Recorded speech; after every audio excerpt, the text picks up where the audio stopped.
Hi friends, ಇವತ್ತಿನ session ಬಂದ್ಬಿಟ್ಟು non profit organisation, not to profit organisation ಅಥವಾ non trading concern ಅಂತ. So ಇದ್ರ ಬಗ್ಗೆ ಹೇಳ್ತೀನಿ ನೋಡಿ.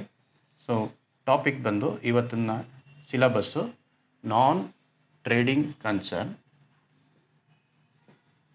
ನಾನ್ ಟ್ರೇಡಿಂಗ್ ಕನ್ಸರ್ನ್. ಇದಕ್ಕೆ ಇನ್ನೊಂದು ಹೆಸರಿದೆ, non profit organisation, non profit organisation. ಇನ್ನೊಂದಿದೆ not to make profit, not to make profit organisation. ಎಲ್ಲ ಒಂದೇ. ಈಗ ನಾವೇನು ಮಾಡ್ತೀವಿ, ಯೂಶ್ವಲ್ ಆಗಿ ನಾನ್ ಟ್ರೇಡಿಂಗ್ ಕನ್ಸರ್ನ್ ಅಂತ ಕರಿತೀವಿ ಇದನ್ನು. ಸೊ ನಾನ್ ಟ್ರೇಡಿಂಗ್ ಕನ್ಸರ್ನ್ ಅಂದರೆ ಏನಪ್ಪ ಅಂದರೆ, ಇದರ ಉದ್ದೇಶ ಏನಂದರೆ ನಾವು ಲಾಭ ಮಾಡದೇ ಇರೋದು. ಟ್ರೇಡಿಂಗ್ ಕನ್ಸರ್ನ್ ಅಂದರೆ ನಾವು ಲಾಭ ಮಾಡ್ತಾ ಇರ್ತೀವಿ. ಸೊ ನಾನ್ ಟ್ರೇಡಿಂಗ್ ಕನ್ಸರ್ನು ಯಾವ್ಯಾವುದು ಅಂದರೆ, ಅವರ ಉದ್ದೇಶ ಬಂದು ಸರ್ವಿಸ್ ಮಾತ್ರ ಮಾಡ್ತಾ ಇರ್ತಾರೆ. ಸೊ ಎಕ್ಸಾಂಪಲ್ ಬಂದು ಕ್ಲಬ್ಗಳು, cricket club, football club, tennis club, ಲೈಬ್ರರಿಗಳು, ಸೊಸೈಟಿಗಳು, ಕಾಲೇಜ್ ಯೂನಿಯನ್ಗಳು. ಸೊ ಇಂಥದಕ್ಕೆಲ್ಲ ನಾವೇನು ಮಾಡ್ತೀವಿ, non trading concern. Non trading concern ಅಂದರೆ ಪ್ರಾಫಿಟ್ ಇಲ್ಲ ಅಂತ. ಸೊ ಇದರಲ್ಲಿ ನಾವೇನು ಮಾಡ್ತೀವಿ ಅಂದರೆ, ಮುಖ್ಯವಾಗಿ 4 ಅಕೌಂಟ್ ನಾವು ಮಾಡಲೇಬೇಕು ಕಂಡುಹಿಡಿಯೋಕ್ಕೆ. ಮೊದಲನೇದು ಬಂದು receipts and payment account, receipts and payment account, receipts and payment account ಅಂತ. ಈ ರೆಸಿಪ್ಟ್ಸ್ ಆ್ಯಂಡ್ ಪೇಮೆಂಟ್ ಅಕೌಂಟ್ ಏನಕ್ಕೆ ಮಾಡ್ತೀವಿ ನಾವು ಅಂದರೆ, ಇದರಲ್ಲಿ opening balance, opening cash balance ಅಥವಾ ಓಪನಿಂಗ್ ಕ್ಯಾಶ್ ಬ್ಯಾಲೆನ್ಸ್ ಅಥವಾ ಓಪನಿಂಗ್ ಬ್ಯಾಂಕ್ ಬ್ಯಾಲೆನ್ಸ್ ಕಂಡುಹಿಡಿಯೋಕ್ಕೆ, or closing cash balance, closing cash balance ಅಥವಾ ಕ್ಲೋಸಿಂಗ್ ಬ್ಯಾಂಕ್ ಬ್ಯಾಲೆನ್ಸ್ ಕಂಡುಹಿಡಿಯೋಕ್ಕೆ ಇದನ್ನು ಮಾಡ್ತೀವಿ. ಇದು receipts and payment account first account. ಎರಡನೇದು ಇನ್ಕಮ್ ಆ್ಯಂಡ್ ಎಕ್ಸ್ಪೆಂಡಿಚರ್ ಅಕೌಂಟ್ ಅಂತ ಕರಿತೀವಿ, income and expenditure account.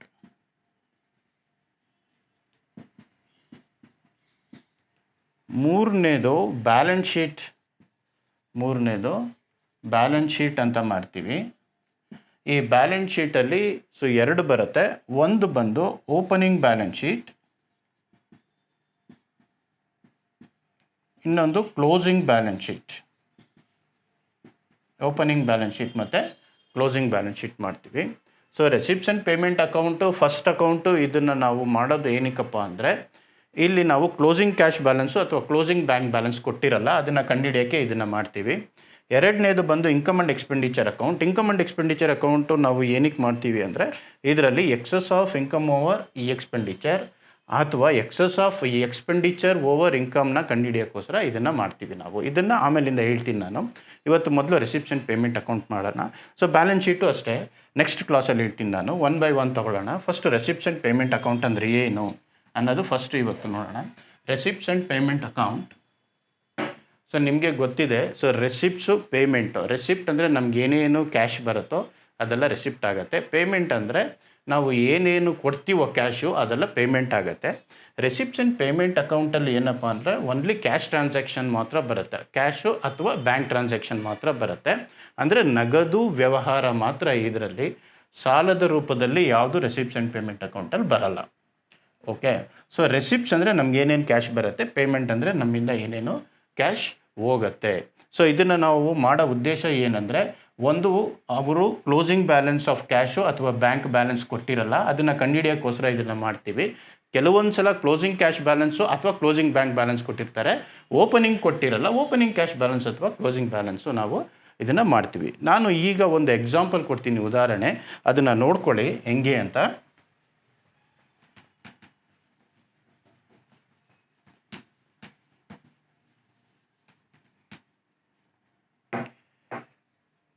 So ಈಗ ನೋಡ್ಕೊಳ್ಳಿ, ಯಾವುದೋ ಒಂದು ಡೇಟಲ್ಲಿ ರೆಸಿಪ್ಟ್ಸ್ ಆ್ಯಂಡ್ ಪೇಮೆಂಟ್ ಅಕೌಂಟ್ ಮಾಡಿ ಅಂತ ಹೇಳಿರ್ತಾರೆ. ಈಗ ನೀವೇನು ಮಾಡಿ, receipts and payment account, receipts and payment account for the year ended, for the year ended 31/12/2011 ಅಂತ ಇಟ್ಕೊಳ್ಳೋಣ. 31/12/2011ಕ್ಕೆ ರೆಸಿಪ್ಟ್ಸ್ ಆ್ಯಂಡ್ ಪೇಮೆಂಟ್ ಅಕೌಂಟು ಮಾಡಿ ಅಂತ ಹೇಳ್ತಾ ಇದ್ದಾರೆ ಅಂತ ಇಟ್ಕೊಳ್ಳೋಣ.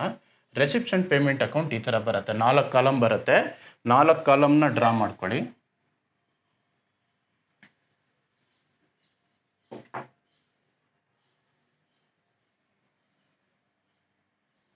ನೋಡಿ, ಮೊದಲನೇ ಕಾಲಮಲ್ಲಿ ನಿಮಗೆ ರೆಸಿಪ್ಟ್ಸ್ ಬರುತ್ತೆ ಯಾವತ್ತು. ಇದನ್ನು ನಾವು ಡೆಬಿಟ್ ಸೈಡ್ ಅಂತ ಕರಿತೀವಿ.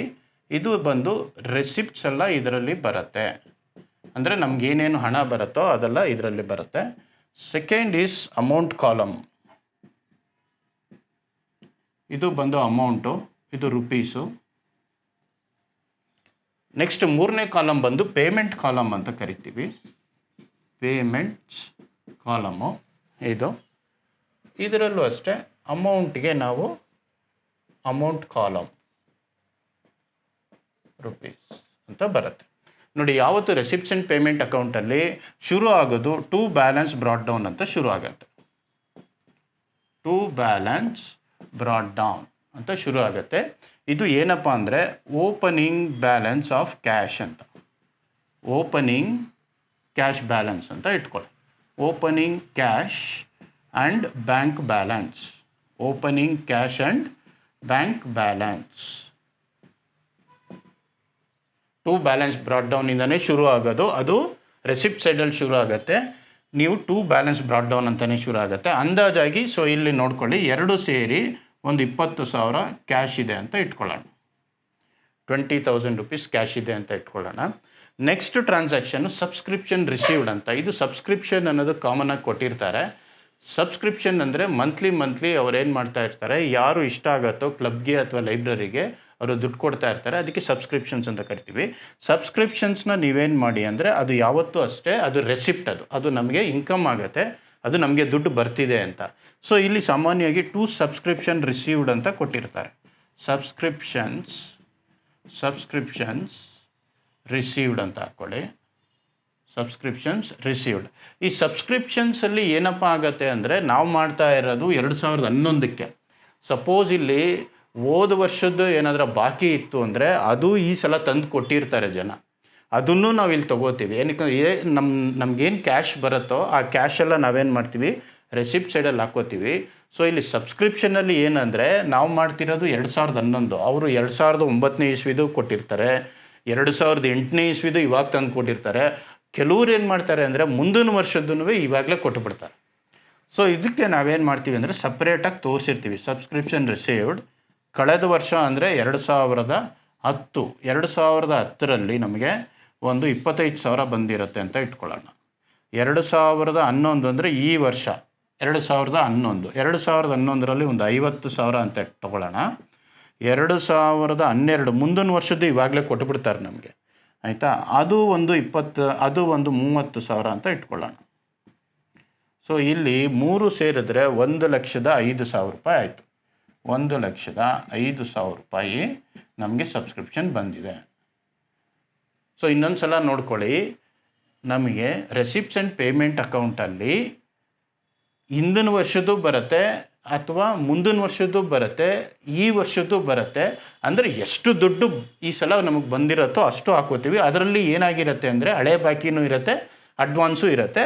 ಅದನ್ನೆಲ್ಲ ನಾವು ಇಲ್ಲಿ ತೋರಿಸಿರ್ತೀವಿ. ಇದು ವೆರಿ ಇಂಪಾರ್ಟೆಂಟ್ ಪಾಯಿಂಟ್. ಇದು ಬಂದು ನಮಗೇನಾಗುತ್ತೆ, ಇನ್ಕಮ್ ಆಗುತ್ತೆ ಸಬ್ಸ್ಕ್ರಿಪ್ಷನ್ ಅನ್ನೋದು. ಅದಕ್ಕೆ ನಾವೇನು ಮಾಡ್ತೀವಿ, ರೆಸಿಪ್ಟ್ ಸೈಡಲ್ಲಿ ತೋರಿಸಿದ್ದೀವಿ. ಸೊ ನೆಕ್ಸ್ಟ್ ಬಂದು ಪೇಮೆಂಟ್ಗಳು ಇರುತ್ತೆ. ಸೊ ಪೇಮೆಂಟ್ಸ್ ಅಂದರೆ ಸಾಮಾನ್ಯವಾಗಿ ಯಾವ್ದಿರುತ್ತೆ ಅಂದರೆ ಪೇಮೆಂಟ್ಸ್ ಎಲ್ಲ ನಾವೇನು ಮಾಡಬೇಕು ಅಂದರೆ ಕ್ರೆಡಿಟ್ ಸೈಡ್ ಬರೀಬೇಕು. ನೋಡಿ, ಇದು ಡೆಬಿಟ್ ಸೈಡ್ ಆಯಿತು, ಇದು ಬಂದು ಕ್ರೆಡಿಟ್ ಸೈಡ್. ಕ್ರೆಡಿಟ್ ಸೈಡಲ್ಲಿ ಏನು ಅಂದರೆ ನೋಡ್ಕೊಳ್ಳಿ, ಬೈಯಿಂದ ಶುರು ಆಗುತ್ತೆ. ಕ್ರೆಡಿಟ್ ಸೈಡಲ್ಲಿ ಬೈ ಸ್ಯಾಲರಿ, ಸಂಬಳ ಕೊಡ್ತೀವಿ ಸ್ಟಾಫ್ಗೆಲ್ಲ. Salary, by salary. ಸ್ಯಾಲರಿ ಒಂದು 30,000 ಹಾಕೊಳ್ಳೋಣ. ಬೈ ಸ್ಯಾಲರಿ ಎಕ್ಸಾಂಪಲ್ ನಾನು ಹೇಳ್ತಾ ಇರೋದು.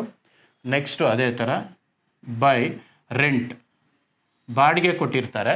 ಇದು ಅಷ್ಟೇ ನೋಡಿ, ಇದು ಸ್ಯಾಲ್ರಿ ಪೇಯ್ಡ್ ಅಂತ ಹಾಕಿರ್ತಾರೆ, ಅಥವಾ ಸ್ಯಾಲ್ರಿ ಅಂದರೆ ಇದು it is nothing but paid ಅಂತ. ಪೇಯ್ಡ್ ಅಂದಿದ ತಕ್ಷಣ ಪೇಮೆಂಟ್ ಅಂತ ತಿಳ್ಕೊಳ್ಳಿ. ರೆಂಟ್ ಪೇಯ್ಡ್ ಬಾಡಿಗೆ ಕೊಟ್ಟಿದ್ದೀವಿ ಅಂದರೆ ನಮ್ಮಿಂದ ದುಡ್ಡು ಹೋದರೆ ಪೇಮೆಂಟ್ ಆಗುತ್ತೆ. ಸೊ ಇಟ್ ಈಸ್ 10,000 ಅಂತ ಹಾಕ್ಕೊಳ್ಳೋಣ. ಅದೇ ಥರ ಪ್ರಿಂಟಿಂಗ್ ಆ್ಯಂಡ್ ಸ್ಟೇಷನರಿ ಅಂತ ಇರುತ್ತೆ. ನಾವು ಬುಕ್ಸ್ ಎಲ್ಲ ಪರ್ಚೇಸ್ ಮಾಡಿರ್ತೀವಿ, ಕೆಲವೊಂದು ಪಾಂಪ್ಲೆಟ್ ಎಲ್ಲ ಪ್ರಿಂಟ್ ಮಾಡಿರ್ತೀವಿ, ಅದಕ್ಕೆ ನಾವು ಪ್ರಿಂಟಿಂಗ್ ಆ್ಯಂಡ್ ಸ್ಟೇಷನರಿ ಅಂತ ಕರಿತೀವಿ. ಈ ಪ್ರಿಂಟಿಂಗ್ ಆ್ಯಂಡ್ ಸ್ಟೇಷನರಿನೂ ನಮಗೇನಾಗುತ್ತೆ ಖರ್ಚು, ಅದು ಖರ್ಚೆಲ್ಲ ನಾವೇನು ಮಾಡ್ತೀವಿ ಪೇಮೆಂಟ್ ಸೈಡಲ್ಲೇ ಹಾಕ್ಕೊಂಡಿರ್ತೀವಿ. ಪ್ರಿಂಟಿಂಗ್ ಆ್ಯಂಡ್ ಸ್ಟೇಷನರಿ ಇದು ಒಂದು 7,000 ಅಂತ ಇಟ್ಕೊಳ್ಳೋಣ. ನೆಕ್ಸ್ಟ್ ಡೊನೇಷನ್ ರಿಸೀವ್ಡ್ ಅಂತ ಕೊಟ್ಟಿರ್ತಾರೆ. ಡೊನೇಷನ್ ಅಂದಿದ ತಕ್ಷಣ ನಮಗೆ ದುಡ್ಡು ಬರ್ತಾ ಇದೆ ಅಂತ, ನಮ್ಮ ಕ್ಲಬ್ಗೋ ಅಥವಾ ನಮ್ಮ ಚಾರಿಟಿಗೋ ದುಡ್ಡು ಬರ್ತಿದೆ ಅಂದಿದ ತಕ್ಷಣ ಅದು ಈ ಕಡೆ ಹಾಕ್ಕೊಳ್ಳಿ. To donation received, donation received ಇದು 1 ಲಕ್ಷ ಅಂತ ಇಟ್ಕೊಳ್ಳೋಣ. ಯಾರೋ 1 ಲಕ್ಷ ಡೊನೇಷನ್ ಕೊಟ್ಟಿದ್ದಾರೆ, ಇದು ದುಡ್ಡು ಬರ್ತಾ ಇದೆ ನಮಗೆ ಕ್ಯಾಶು, ಅದರಿಂದ ನಾವೇನು ಮಾಡ್ತಾ ಇದ್ದೀವಿ ರೆಸಿಪ್ಟ್ ಸೈಡಲ್ಲಿ ಹಾಕೋತಾ ಇದ್ದೀವಿ. ನೆಕ್ಸ್ಟ್ ನಾವೇನು ಮಾಡ್ತೀವಿ ಅಂದರೆ ಸ್ಪೋರ್ಟ್ಸ್ ಮೆಟೀರಿಯಲ್ ಪರ್ಚೇಸ್ ಮಾಡ್ತಾ ಇದ್ದೀವಿ ಅಂತ ಇಟ್ಕೊಳ್ಳೋಣ. ಸ್ಪೋರ್ಟ್ಸ್ ಮೆಟೀರಿಯಲ್ ಪರ್ಚೇಸ್ಡ್ ಅಂತ ಕೊಟ್ಟಿರ್ತಾನೆ, ಇದು ಬಂದು ಪೇಮೆಂಟ್, ದುಡ್ಡು ಹೋಗ್ತಾ ಇದೆ, ಅದರಿಂದ ಇದು sports material purchased. Sports materials ಇದು ಒಂದು ಹಾಕ್ಕೊಳ್ಳೋಣ, 1 ಲಕ್ಷ ಹಾಕ್ಕೊಳ್ಳೋಣ. Sports material 1 lakh. ನೆಕ್ಸ್ಟ್ ಏನು ಮಾಡ್ತೀವಿ ಅಂದರೆ ನಮ್ಮ ಹತ್ರ ಹಳೆ ಸ್ಪೋರ್ಟ್ಸ್ ಮೆಟೀರಿಯಲ್ಲ ಇರುತ್ತೆ, ಅದನ್ನು ಮಾರಾಟ ಮಾಡ್ತೀವಿ, ಅದಕ್ಕೆ sale of old sports material ಅಂತೀವಿ, ಅದರಿಂದ ಸ್ವಲ್ಪ ದುಡ್ಡು ಬರುತ್ತೆ. ಆ ದುಡ್ಡು ಬಂದಾಗ ನಾವೇನು ಮಾಡ್ತೀವಿ ರೆಸಿಪ್ಟ್ಸ್ ಅಂತ ಕರಿತೀವಿ ಅದನ್ನು. ಇಲ್ಲಿ ಬೇಕಾದರೆ ನೀವು to sale of old sports material ಅಂತ ಹಾಕೋಬೋದು. ಹಳೆಯದು ನಮ್ಮ ಹತ್ರ ಏನಾರು ಇದ್ದು ಮಾರಾಟ ಮಾಡಿದ್ರೆ ಅದರಿಂದ ನಮಗೇನು ದುಡ್ಡು ಬಂದಿದೆಯೋ ಅದನ್ನು ನೀವು ಇಲ್ಲಿ ತೋರಿಸ್ಬೋದು. ಒಂದು 10,000 ಅಂತ ಹಾಕ್ಕೊಂಡಿದ್ದೀವಿ. ಓಕೆ, ಅದೇ ಥರ ನೆಕ್ಸ್ಟ್ ಎಂಟ್ರೆನ್ಸ್ ಫೀಸ್ ಅಂತ ಕೊಡ್ತಾರೆ. ಎಂಟ್ರೆನ್ಸ್ ಫೀಸ್ ರಿಸೀವ್ಡ್ ಅಂದರೆ ರಿಸೀವ್ಡ್ ಅಂತ ನಮಗೆ ಬರ್ತಾ ಇದೆ ಅಂತ, ಇಟ್ ಈಸ್ ಎ ರೆಸಿಪ್ಟ್.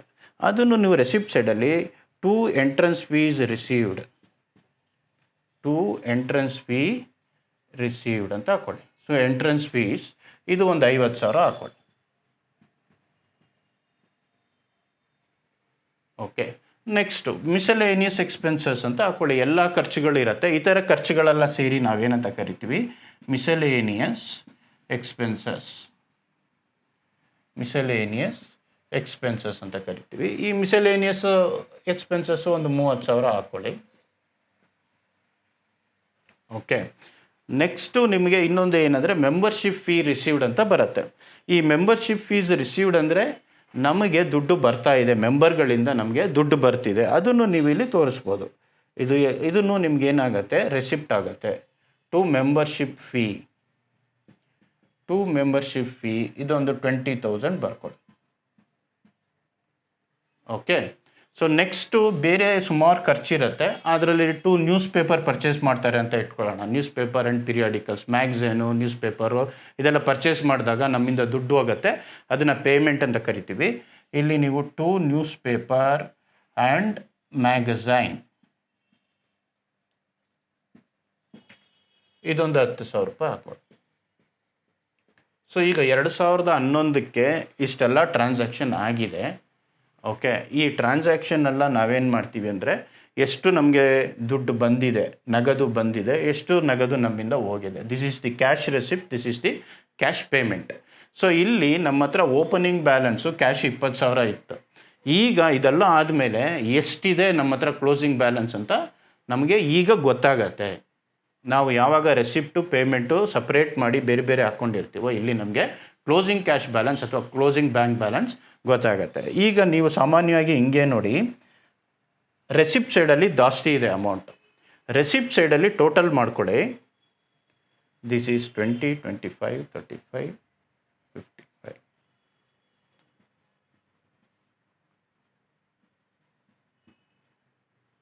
ಏಳು, 8, 10, 3.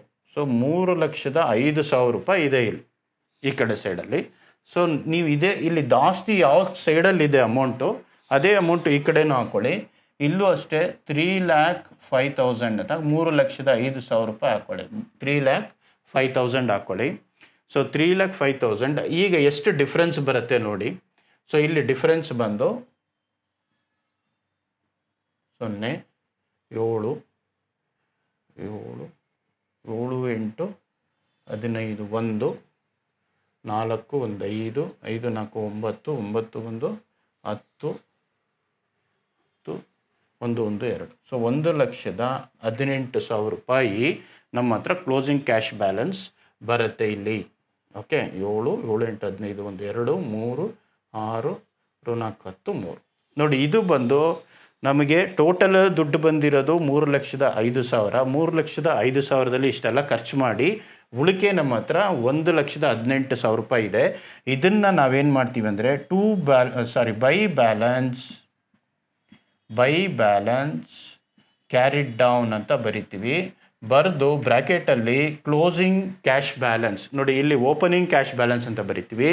ಇಲ್ಲಿ ನಾವೇನು ಮಾಡ್ತೀವಿ, closing cash and bank balance, closing cash ಅಥವಾ ಬ್ಯಾಂಕ್ ಬ್ಯಾಲೆನ್ಸ್. ಸೊ ಇದನ್ನು ಕಂಡುಹಿಡಿಯೋಕ್ಕೇ ನಾವು ಕ್ಲೋಸಿಂಗ್ ಕ್ಯಾಶ್ ಅಥವಾ ಬ್ಯಾಂಕ್ ಬ್ಯಾಲೆನ್ಸ್ ಕಂಡುಹಿಡಿಯೋಕ್ಕೇ ನಾವೇನು ಮಾಡೋದು, ಇದು ರೆಸಿಪ್ಟ್ಸ್ ಆ್ಯಂಡ್ ಪೇಮೆಂಟ್ ಅಕೌಂಟ್ ಮಾಡೋದು. So this is very simple ಆಗಿರುತ್ತೆ ನಿಮಗೆ. ಸೊ ಮತ್ತೊಮ್ಮೆ ಹೇಳ್ತೀನಿ ನೋಡಿ, ಸಮ್ಮರಿ ಹೇಳ್ತೀನಿ. ಸೊ ಏನು ಅಂತ, ರೆಸಿಪ್ಟ್ಸು ಪೇಮೆಂಟು 2 ಕಾಲಮ್ ಇರುತ್ತೆ.